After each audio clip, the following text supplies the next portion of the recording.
कहिए कैसे हैं आप? बच्चों की पिटाई करनी चाहिए या नहीं करनी चाहिए, और अगर करें तो उसके आफ्टर इफेक्ट्स क्या होते हैं? अपनी बात बताने से पहले ना मैं आपको एक बात जरूर बताना चाहूंगी कि आजकल एक ट्रेंड बहुत चल रहा है, और वो ये कि छोटे छोटे बच्चे, स्पेशली जो मदर्स होती हैं, छोटे छोटे बच्चों को पढ़ाती हैं और उनकी पिटाई भी करती हैं और उसकी वीडियो बना के अपलोड कर देती हैं। सही है ना? कितना बढ़िया है।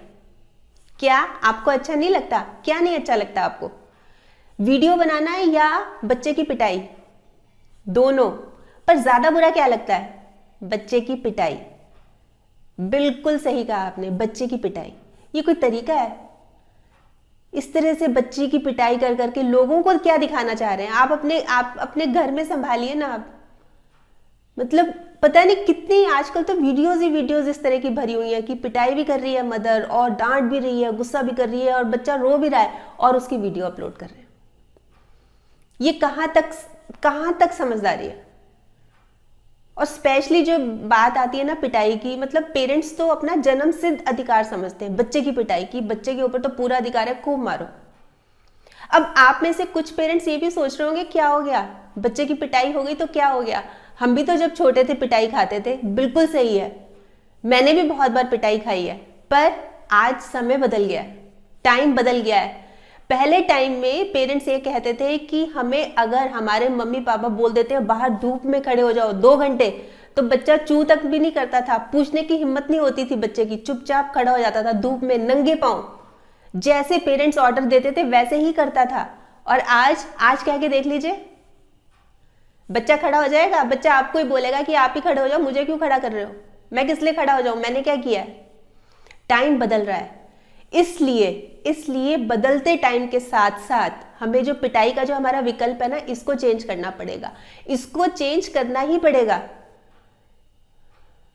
क्योंकि ये जो है ना, इससे इतने नेगेटिव पॉइंट्स होते हैं। और ये मैं नहीं कह रही, मैं तो खैर अपने एक्सपीरियंस बता ही रही हूं, पर इस पे तो बड़े बड़े शोध हुए हैं, एक्सपेरिमेंट्स हुए हैं, वैज्ञानिकों ने कहा है, मनोवैज्ञानिकों ने कहा है कि पिटाई बिल्कुल भी सही नहीं है। इससे बच्चे के ऊपर बहुत बुरा असर पड़ता है, नेगेटिव असर पड़ता है।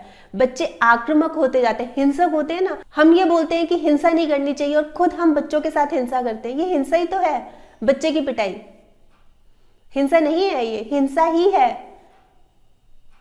बच्चा नहीं पढ़ रहा, हमारे पेरेंट्स के पास तो शानदार विकल्प है बच्चे की पिटाई। कुछ और हमारे पास हो ना हो, चांटा हाथ भी है हमारे पास और बच्चे का गाल भी है। बहुत मारते हैं, बहुत मारते हैं, बाल भी खींचेंगे, मारेंगे भी, मुक्का भी मारेंगे, आंखें दिखाएंगे, मतलब कितनी तरह की चीजें हम करते हैं बच्चों के साथ। पर ये सही नहीं है। इसके क्या आफ्टर इफेक्ट्स हो सकते हैं, आइए आज इसी बारे में मैं आपको बताती हूँ कि बच्चों की पिटाई करके बच्चों के मन पर क्या असर पड़ता है। देखिए, सबसे पहले तो बच्चे अपनी प्रॉब्लम्स ही शेयर करना बंद कर देंगे। उनको लगेगा हम कोई बात बताएंगे, पेरेंट्स हाथ उठाएंगे, फिर मारेंगे, फिर पीटेंगे, तो वो अपनी प्रॉब्लम्स ही शेयर करना बंद कर देते हैं। और जब प्रॉब्लम्स ही शेयर नहीं करेंगे तो डिसीजन कैसे लेंगे?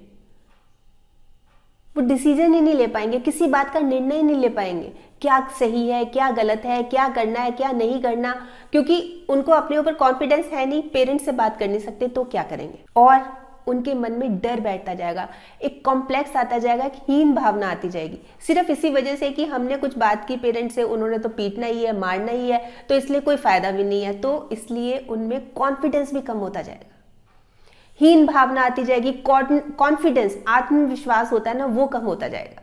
क्योंकि वो किससे शेयर करेंगे, किससे डिस्कस करेंगे? अपने एज ग्रुप वालों से करेंगे तो वहां भी उनको वही सुनने को मिलेगा। मतलब उनको भी कितनी नॉलेज होगी, उनके फ्रेंड्स को भी कितनी नॉलेज होगी, वो भी अपने नॉलेज के हिसाब से ही आपसे बात करेंगे ना। इसलिए बच्चे की पिटाई के देख लीजिए कितने नेगेटिव पॉइंट्स हैं। इससे और क्या होता है कि बच्चा झूठ बोलना शुरू कर देता है।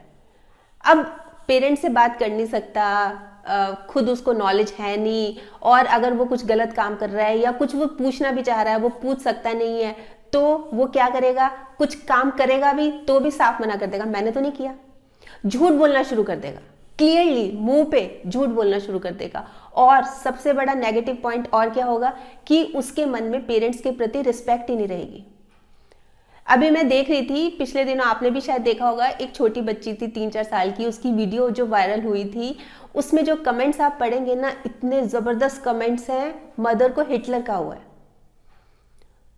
तो हम भी बन सकते हैं हिटलर, हमें कोई टाइम थोड़ा ना लगता है। बात बात पे हम अगर बच्चे को पीटेंगे, मारेंगे, तो हम हिटलर बन गए। जो भी क्रूअल से क्रूअल जो होती है ना उपाधियां, वो हमें मिल जाती हैं, और बच्चे की डिसलाइकिंग बढ़नी शुरू हो जाती है। उसकी जो हमारी मतलब जो उसको पेरेंट्स की रिस्पेक्ट करनी चाहिए वो खत्म हो जाती है। वो रिस्पेक्ट क्यों करेगा जब उसको पता है कि यहाँ तो कुछ मिलना ही नहीं है, यहाँ तो हमेशा मार पिटाई चलती है। रिस्पेक्ट खत्म हो जाती है और डिस्टेंस बढ़ने लगता है। उसको ये लगता है कि कब मेरा बचपन खत्म हो, कब मैं बड़ा हूं और कब मैं इनसे अलग हो जाऊं, इनसे दूर चला जाऊं, इनकी शक्ल भी नहीं देखना चाहता। एक समय ऐसा आएगा। रीजन क्या था कि आपने पिटाई की, बात बात पे पिटाई की। मतलब एक होता है कि चलो बच्चे को समझा दिया, जैसे मैं स्टार्टिंग में बोल रही थी कि बच्चे जो है ना, हम भी यही सोचते हैं कि हम भी तो पिटाई खा के बड़े हुए, ऐसा क्या हो गया कि हमने पीट दिया। समय बदल गया है। पहले बच्चे के अंदर जबान नहीं होती थी, हिम्मत नहीं होती थी, आज पूरा कॉन्फिडेंस है उसमें, पूरी जबान लड़ा सकता है, वो पूरी बराबर की बहस कर सकता है। बस थोड़ी सी उसमें ये शर्म बची है कि वो हाथ नहीं उठाता, वो चुपचाप नजरें झुका के सुनता रहता है, वो पीटते रहते हैं, वो सहता रहता है। और एक समय ऐसा आएगा कि इतना डिस्टेंस बच्चों में और पेरेंट्स में, इतनी दूरियां बढ़ जाएंगी कि वो कम ही नहीं हो पाएंगी। उसको घर पसंद ही नहीं आएगा, वो रहना ही नहीं चाहेगा घर पे। बहुत सारे विकल्प हैं, पर मार पिटाई विकल्प नहीं है, इस चीज को ध्यान रखिए।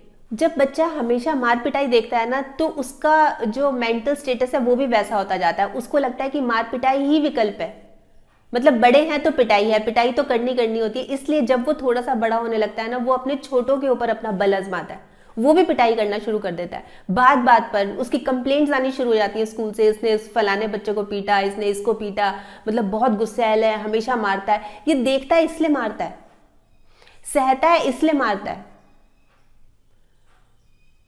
उसको लगता है कि और कोई विकल्प ही नहीं है, बस सीधा मारो, जो भी तंग करे उसको मारो, जो भी कुछ गलत काम करे उसको मारो, क्योंकि वो भी मार खा रहा है। और उसका भरोसा टूटता चला जाता है अपने बड़ों पर से, अपने मम्मी से, अपने पापा पर से उसका विश्वास, भरोसा टूटता चला जाता है। आप बताइए अब इससे बड़ी, इससे भयंकर सिचुएशन और क्या होगी पेरेंट्स के लिए, जब बच्चे ही उन पर विश्वास नहीं करेंगे। तो मार पिटाई कितनी ज़रूरी है, अब बताइए आप, कितनी ज़रूरी है मार पिटाई? क्या इसके बिना हमारा काम ही नहीं चलता? जब इतने सारे इसके नेगेटिव इफेक्ट्स हैं, तो हमें इस पे कंट्रोल करना चाहिए, इस पर यानी खुद पर। और सोचिए ना आप, और विकल्प सोचिए, हम भी मिलके सोचते हैं। पर मार पिटाई पे तो एक बार फुल स्टॉप जरूर लगा दीजिए। पीट कर, पिटाई कर कर बच्चों को सुधारने की कोशिश बिल्कुल कोई फायदा नहीं है। वैसे आप बताइए, आप क्या सोचते हैं इस बारे में? क्या बच्चों की पिटाई करनी चाहिए? क्या बच्चों की पिटाई नहीं करनी चाहिए? आप कैसे पढ़ाते हैं ज़रूर बताइएगा। आपके कमेंट्स का मुझे इंतजार रहेगा। तो कल फिर मिलूंगी, तब तक स्माइल भी रखिए और पॉजिटिव रहिए और पॉजिटिव सोचिए। और हाँ, अगर आपने मेरा यूट्यूब वाला चैनल सब्सक्राइब कर लिया तो बहुत बहुत और बहुत सारा धन्यवाद, और नहीं किया तो प्लीज़ कर लीजिएगा। बाय।